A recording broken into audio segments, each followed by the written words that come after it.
आज से तकरीबन 2500 साल पहले बेबीलोन नाम के एक शहर हुआ करता था जो कि दुनिया का सबसे अमीर शहर माना जाता था। और बेबीलोन की उस बड़ी सी सिटी में रहता था वहाँ का सबसे अमीर इंसान जो सिर्फ पैसों और बिजनेस के लिए नहीं बल्कि अपनी लर्निंग्स और अपनी कहानियों के लिए भी बहुत फेमस था, अर्कद। बेबीलोन का हर बच्चा, बूढ़ा, जवान अर्कद जैसा बनना चाहता था, उसके जैसे ऐशो आराम वाली लाइफ जीना चाहता था। पर अर्कद शुरू से इतना अमीर नहीं था, वो खुद एक नॉर्मल सा मजदूर था और उसे भी पैसे कमाने में उतनी दिक्कत होती थी जितनी बाकी सबको होती है। वो भी बड़ी मुश्किलों से अपने लिए 2 वक्त की रोटी निकाल पाता था। और उसकी लाइफ ने एक टर्न लिया जब वो अल्गमिश नाम के एक मनी लेंडर से मिला। अर्कद की भूख को देखकर अल्गमिश ने उसे अपने साथ मिला लिया और उसे मनी से रिलेटेड कुछ ऐसे टिप्स सिखाए जिसने उसकी जिंदगी बदल कर रख दी। वो सभी वर्ड ऑफ विजडम अर्कद ने समझे और अपनी लाइफ में अप्लाई किया, जिस वजह से वो बेबीलोन का सबसे अमीर इंसान बन पाया। पर अपनी उस न्यू नॉलेज को अर्कद ने अपने तक सीमित नहीं रखा। उसने सोचा कि मुझे अपने साथ सभी लोगों को ये नॉलेज देनी होगी जिससे सिर्फ मैं ही नहीं बल्कि ये पूरा शहर दुनिया का सबसे अमीर शहर बन जाए। अर्कद अपने मिशन पर निकल पड़ा। अपने बच्चे, अपने सभी दोस्तों और सभी फैमिली मेंबर्स को उसने कुछ ऐसी वेल्थ बिल्डिंग स्ट्रेटेजी सिखाई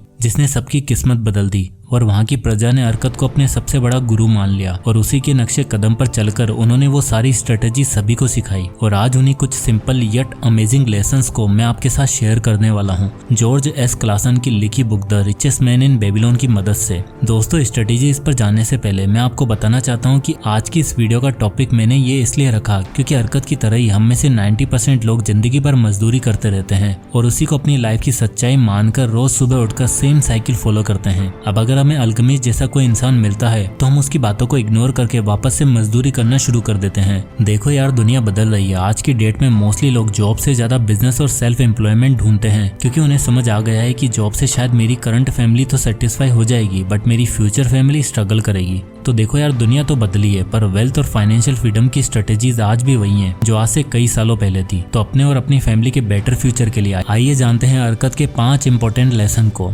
नंबर 1, पे योरसेल्फ फर्स्ट। तो एक बार अर्कद का एक दोस्त बंसीर बड़ी प्रॉब्लम में था। शहर का सबसे स्किल्ड शेरियट होने के बावजूद उसे पैसों की तंगी हो रही थी। शेरियट मतलब जो घोड़ों के रथ बनाता है। अर्कद ने उसे सलाह दी कि तुम जितना कमाते हो उसमें से सबसे पहले खुद को पे करो। यानी अगर तुम दिन के 10 गोल्ड सिक्के कमाते हो तो उसका 1/10वां हिस्सा यानी 1 सिक्का हमेशा अपने लिए सेव करो। तब देखना तुम्हें ये पैसों की तंगी कभी नहीं होगी। अब दोस्तों, बात करें आज की डेट में तो आज भी बंसीर जैसे कई लोग हैं जो अपनी कॉर्पोरेट फील्ड में बहुत अच्छा कर रहे हैं, स्किल्ड है, बॉस से हमेशा अप्रिसिएशन मिलता है, बोनस भी मिलता है, पर फिर भी गरीब हैं। आप खुद सोचो, जैसे ही आपको महीने की सैलरी मिलती है आप उसका क्या करते हो? सबसे पहले मकान मालिक को पे करते हो रेंट की फॉर्म में, और फिर वाईफाई और इलेक्ट्रिसिटी वाले को पे करते हो, और फिर अपने बीबी, बच्चों और अपनी मम्मी को पैसे देते हो, ग्रोसरी वाले अंकल को पैसे पे करते हो, रेस्टोरेंट में पे करते हो, सबको पे करते हो। सबके लिए पैसा है पर खुद को पे करते हो नहीं। इससे मिलिए, ये है आरव जो है एक 22 साल का लड़का जो काफी अच्छी कंपनी में 40,000 रुपए पर मंथ अर्न कर रहा है। आरव अपने सभी दोस्तों के कंपैरिजन में सबसे ज्यादा अर्न करता है पर फिर भी वो मेंटली स्ट्रेस्ड और परेशान रहता है। महीने का 40,000 रेंट, ग्रोसरी, इंटरनेट, फैमिली में न जाने कब खत्म हो जाता है पता ही नहीं चलता। और 40,000 में से उसके पास कुछ भी नहीं बचता मनपसंद चीजें करने के लिए, इन्वेस्ट करने के लिए। वो ये बात अच्छे से जानता है कि अगर मैं अपने लिए अभी से कुछ सेव नहीं किया तो आगे मुझे बहुत प्रॉब्लम होने वाली है। इसलिए वो मदद मांगने गया अपने दोस्त जीतू के पास, जो वैसे तो आरव से थोड़ा कम कमाता था पर वो मेंटली फ्री और हैप्पी रहता था। पैसे के टॉपिक पर उसे कभी परेशानी नहीं होती थी क्योंकि वो पे योरसेल्फ फर्स्ट वाला रूल फॉलो करता था और हमेशा अपनी सैलरी आती है उसका 10% अलग करके इन्वेस्ट कर देता। 30,000 की सैलरी में 3,000 रुपए वो हर महीने इन्वेस्ट किया करता था और कुछ टाइम के बाद उसने अपनी इन्वेस्टमेंट पर अमेजिंग रिटर्न देखने को मिले। और जब ये चीज उसने आरव को सजेस्ट करी तो आरव ने भी इसे फॉलो किया और महीने का 4,000 रुपए अपने लिए अलग करके बाकी खर्चा किया, जिससे उसे धीरे धीरे वेल्थ बिल्डिंग का मतलब समझ आया। अब अगर आप आज इस मॉडर्न एज में पे योरसेल्फ फर्स्ट वाली स्ट्रेटेजीज अपनाते हो तो उन पैसों को ऐसी जगह पर इन्वेस्ट करो जहाँ से आपको अच्छे खासे रिटर्न मिल सके। ज्यादातर इन्वेस्टर्स अपने इन्वेस्टिंग की जर्नी जब चालू करने का सोचते हैं तो उन्हें ये डर रहता है कि कहीं उन्हें लॉस न हो जाए या कहीं वो गलत इन्वेस्टमेंट न कर बैठे एंड काफी लॉस्ट फील करते हैं। और तब उन्हें जरूरत होती है कोई ऐसे एक्सपर्ट की जो उन्हें और उनके डायनेमिक्स को समझे, उन्हें कस्टमाइज्ड रिकमेंडेशन दे फॉर द राइट इन्वेस्टमेंट।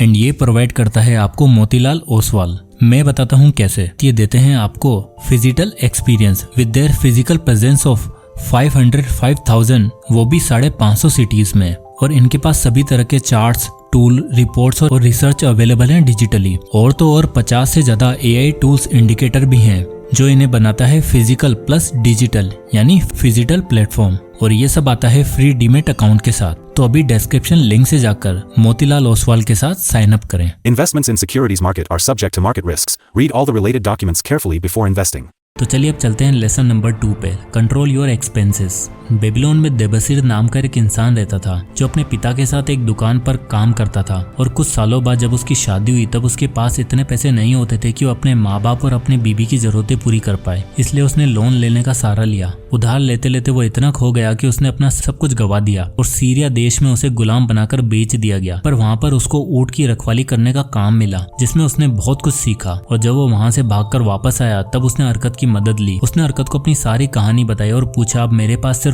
एक ही ऊंट बचा है, बताओ मैं इसका क्या करूं? मैं ऑलरेडी अपना सब कुछ खो चुका हूं। यहाँ के लोग मुझे जीने नहीं देंगे जब तक मैं उनका उधार ना चुका दूं। हरकत ने उसकी बात को ध्यान से सुना और कहा, देबसीर तुम आज इस स्थिति में इसलिए खड़े हो क्योंकि तुमने कभी भी अपने पैसों को, अपने खर्चों को सही से मैनेज नहीं किया। हमेशा खुला खर्च किया, जरूरतों को पूरा करने के लिए कर्ज का सहारा लिया, जिससे तुम एक नेवर एंडिंग ट्रैप में फंस चुके हो। अब अगर तुम्हें अपनी स्थिति सुधारनी है तो तुम्हें अपने एक्सपेंसेस पर ध्यान देना होगा। लाइफ में हमारे लिए हर खर्चे जरूरी नहीं होते। सारी जरूरतों को पूरा करने के चक्कर में वो भी मत गवा बैठो जो तुम्हारे लिए सबसे इम्पोर्टेंट है, तुम्हारी लाइफ। अब इस स्टोरी से आप थोड़ा सा रिलेट करके देखो आज के युवा को, तो वो बिल्कुल देबसीर जैसी हरकतें ही करता है। हमेशा उस चीज की डिमांड्स रखता है जो उसकी औकात के बाहर है। गर्लफ्रेंड से प्रॉमिस तो कर देता है पर जेब में फूटी कौड़ी नहीं होती, इसलिए फिर या तो उधारी लेता है या अपनी सारी इनकम लुटा बैठता है। रिच माइंडसेट वाले लोग हमेशा अपने खर्चों को प्रायोरिटाइज करके चलते हैं। वो 2 लिस्ट बनाते हैं, first most important things and second less important things. First most important things में जैसे इमरजेंसी फंड, इंश्योरेंस, फैमिली और घर का खर्चा, savings, loan repayment etcetera. And second less important में शॉपिंग, पार्टिंग, मूवीज एक्सेट्रा। और मोस्ट इंपोर्टेंट थिंग्स पर पैसा ज्यादा खर्च करके वो रिच बन पाते हैं और अपने एक्सपेंसेस को सही तरीके से ट्रैक भी कर पाते हैं। इसलिए फ्रुगलिटी अपनाओ और जरूरत की चीजों को जैसे loan repayment, fees, rent etcetera जैसी पेमेंट पर ज्यादा फोकस करो, ना कि माइंडलेसली बाइंग पे। Lesson number 3, make your money work for you. दोस्तों आप सबसे मैं एक सवाल पूछता हूँ, तो बताओ आज आप जो काम कर रहे हो जिससे आपका घर का खर्चा चल रहा है, क्या वो जॉब आप जिंदगी भर कर सकते हो? ऑनेस्ट आंसर नो, नहीं कर सकते, कोई भी नहीं कर सकता। तो ऐसे में पैसा कमा लेना और उसे इकट्ठा करके अलमारी और बैंक में रख देना काफी है क्या? आपको ये बात समझनी पड़ेगी कि रिच बनने के लिए जितना जल्दी हो सके उतना जल्दी अपने साथ साथ पैसों को भी काम पर लगाना पड़ता है, जिससे वो कंपाउंड हो सके, यानी 2 से 4, 4 से 8, 8 से 16 और 16 से 32। तब जाकर आप सही मायनों में रिच बन पाओगे। पर हम लोग क्या करते हैं, पैसा कमा के या तो पैसा उड़ा देते हैं या अपने बैंक अकाउंट में इकट्ठा करके रख देते हैं, क्योंकि बढ़ता हुआ नंबर देखने में जो अच्छा लगता है। लेकिन बैंक में आपके पैसों पर आपको रिटर्न कभी नहीं दे पाएगा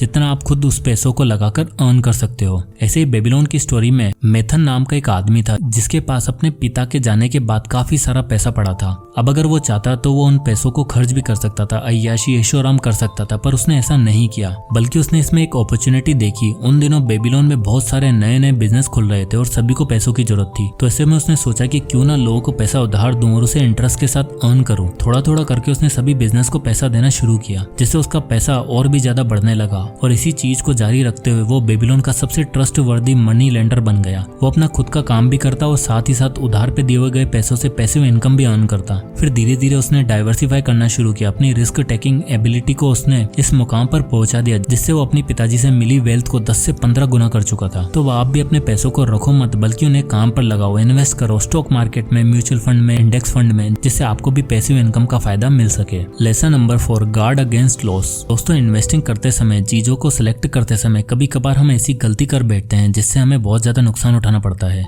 और वही गलती putting all your eggs in one basket. यानी कभी भी अपना सारा पैसा ऐसी जगह इन्वेस्ट मत करो जो मीडिया में ट्रेंड हो रही हो, बल्कि जितना हो सके अपने आप को गार्ड करो अगेंस्ट लॉसेस। बहुत से बच्चे जो आजकल इन्वेस्टिंग कर रहे हैं वो बस न्यूज फॉलो करते हैं, मार्केट में इसकी हाइप बनी हुई है मतलब वो ऊपर जाएगा, इसलिए उधर उधर पैसा लाकर सारा एक जगह लगा देते हैं। अब आपको ये समझना होगा कि रिस्क लेना और कैलकुलेटेड रिस्क लेने में दोनों में अंतर है। सो इसलिए अपने पैसों को डाइवर्सिफाई करो और अपने पैसों को गार्ड करके रखो। Lesson number 5, seek wise counsel. अगला और मोस्ट इंपोर्टेंट लेसन ये बुक हमें सिखाती है वो है सीक वाइज काउंसल। दरअसल क्या है कि आजकल हम 2 तरह के लोगों से घिरे रहते हैं। पहले वो जो बातों को सिर्फ हवा बनाते हैं, ये करोगे तो ये हो जाएगा, ये स्टॉक चूज करोगे तो इतना पैसा मिल जाएगा, इतना मुझे दोगे तो तुम्हें उतना रिटर्न दूंगा, फलाना ढिमकाना। और दूसरे आते हैं वो लोग जो आपको प्रैक्टिकल नॉलेज देते हैं, जो आपको कुछ लर्निंग्स और स्टोरीज की मदद से वैल्यूएबल सिखाते हैं, जिससे आप खुद के दम पर एक बेटर जजमेंट ले पाओ और अपने फाइनेंशियल फ्यूचर को खुद शेप कर सको। जिस तरह अर्कद ने किया, उसने अपनी वेल्थ और नॉलेज को अपने तक सीमित नहीं रखा। वो चाहता था कि मेरे जाने के बाद भी लोग मेरे लेसन लेसन को याद रखें और अमीर बनने की राह पर चलते रहें। वहीं बेबीलोन में कई ऐसे लोग भी थे जो दूसरों को लूटना और उनका सामान हड़पना जानते थे। ये दो तरह के प्राणी आपको हमेशा सामने खड़े मिलेंगे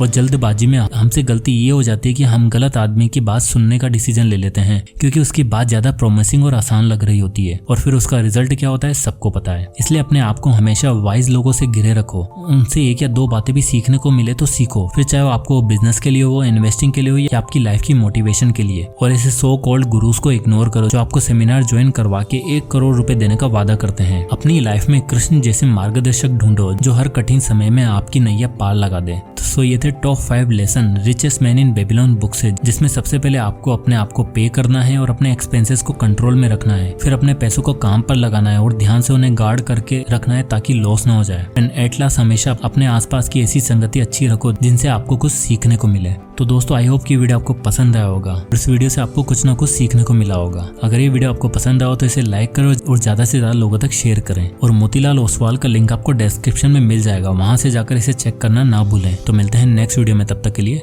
जय हिंद।